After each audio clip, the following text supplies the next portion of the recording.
خیر عطا فرمائے اور مزید اللہ تعالیٰ پڑھنے کے اندر نکھار خوبصورتی عطا فرمائے اور ہم سب کو نبی مکرم صلی اللہ علیہ وسلم کی محبت، عشق اور سب سے بڑھ کر حضور صلی اللہ علیہ وسلم کی پکی سچی تابعداری عطا فرمائے۔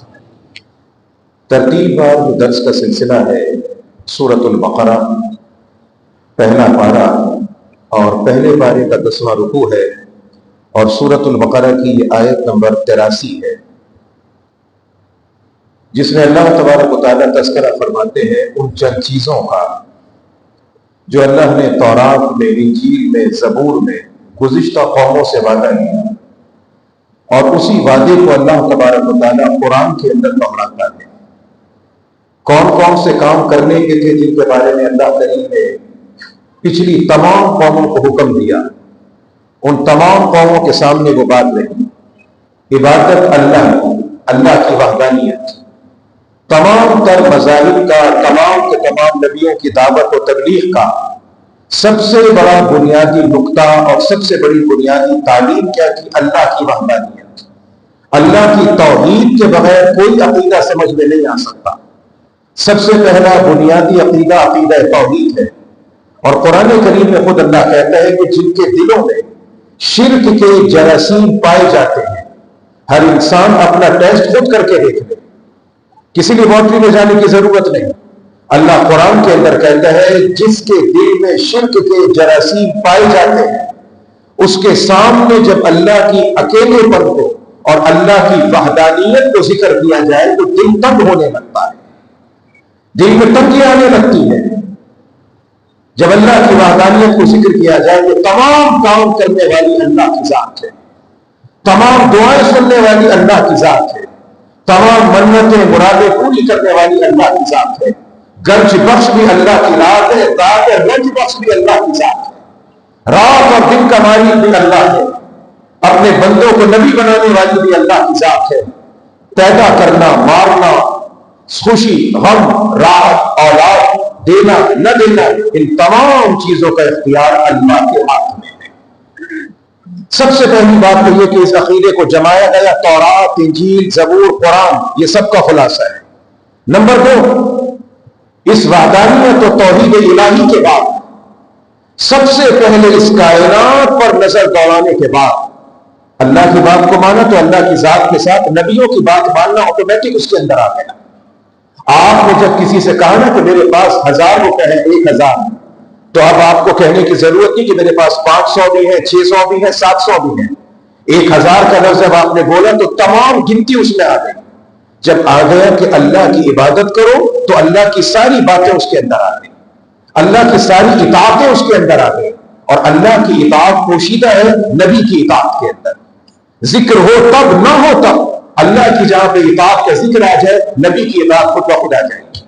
اللہ اور نبی کی بات ماننے کے بعد اس دنیا کے اندر سب سے پہلے سب سے بڑی جس چیز کی اطاعت کرنی ہے، جس چیز کے ساتھ اچھا سلوک کرنا ہے، بہترین رویہ پیش کرنا ہے، وہ اللہ کہتا ہے کہ اس دنیا کے اندر اگر کوئی ہے تو وہ تمہارے والدین اور تمہارے ماں باپ، ان کے ساتھ اچھا سلوک کرنا ہے۔ میں پوری ذمہ داری سے اللہ کے گھر میں بیٹھ کے عرض کر رہا ہوں، پوری ذمہ داری سے، دنیا کا کوئی بڑے سے بڑا بزرگ، چاروں سلسلوں کا بڑا پیر، جس کا پوری دنیا میں تعریف چلتا ہو، اس کا رتبہ آپ کے لیے اور آپ کے مطابق جو آپ کے ماں باپ کا ہے، اللہ کی نظر میں اس کا نہیں۔ یاد رکھیے گا، اللہ کے پاک نبی صلی اللہ علیہ وسلم نے فرمایا، قرآن نے فرمایا کہ تمہارے حسن سلوک کا، تمہارے اخلاقیات کا، تمہاری تہذیب و تمدن کا، تمہاری شائستگی کا، تمہاری اچھائی کا، تمہاری بول چال کی سچائی کا سب سے بڑا اگر کوئی حقدار ہے تمہارے والدین ہے۔ اور والدین کے اندر سے بھی اللہ کے نبی نے 3 دفعہ ماں کے بارے میں کہا، 3 دفعہ۔ صحابی پوچھتے کس سے اچھا سلوک کرو؟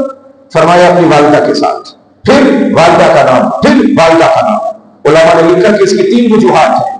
سب سے پہلے دنیا میں آنے سے پہلے اپنی جان پہ کھیل کر اس بوجھ کو اٹھانا۔ نمبر 2، اپنی جان پہ کھیل کر زندگی کو راستہ دینا، زندگی کے جنم کے راستے کو استوار کرنا۔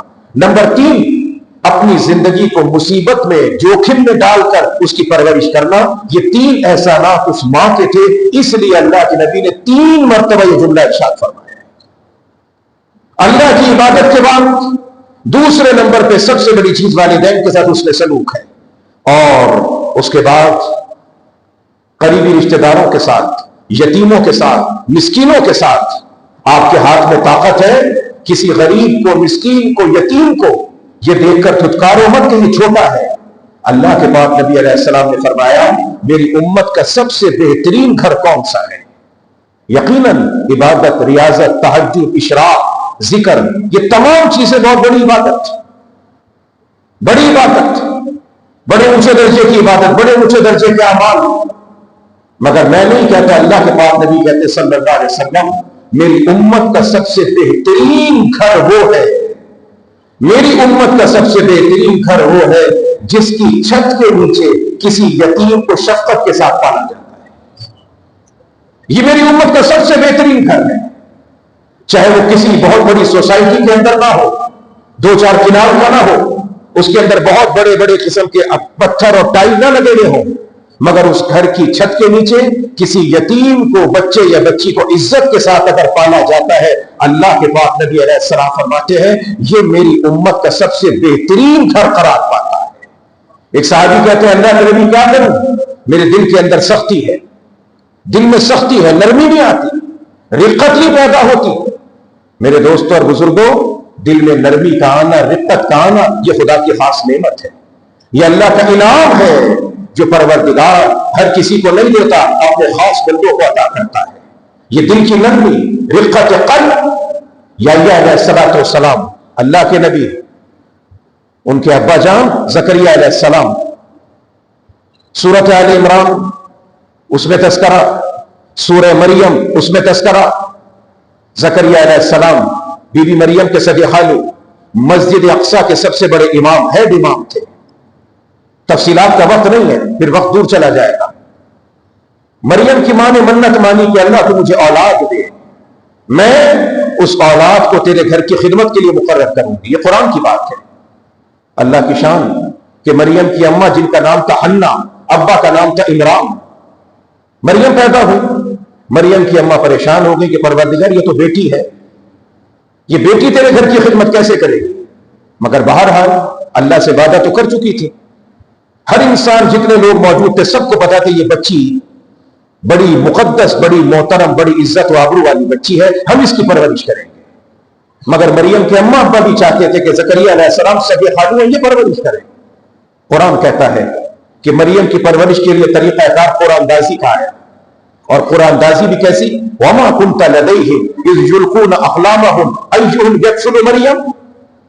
طریقہ یہ کہتا ہے پایا کہ ہر انسان ایک لکڑی کے قلم پر اپنا نام لکھے، اور نام لکھ کے اسے پانی میں چھوڑ دے، جس کا قلم سیدھا چلا گیا وہ مقابلے سے آؤٹ ہو جائے گا، اور جس کا قلم الٹا چل کر آ گیا وہ مقابلہ جیت جائے گا۔